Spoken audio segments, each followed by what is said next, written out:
Video দিতে পারছি না এখন তোমাদেরকে। আমি আগে সুস্থ হই, তারপর তোমাদেরকে ভিডিও দেব। আমার শরীর প্রচণ্ড খারাপ লাগছে যে এত বেরিয়ে যাচ্ছে।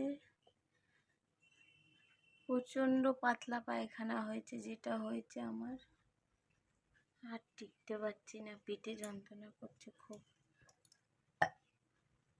গ্যাস হয়ে গেছে, প্রচণ্ড গ্যাস হচ্ছে। বরিশের জল খাচ্ছি, দুর্বল লাগছে। কদিন পরে তোমাদেরকে আমি ভিডিও দেবো। আমার খুব কষ্ট হচ্ছে গো বন্ধুরা, প্লিজ বন্ধুরা তোমরা একটুখানি বোঝো আমাকে, তারপরে আবার আগের মতন ভিডিও দেব।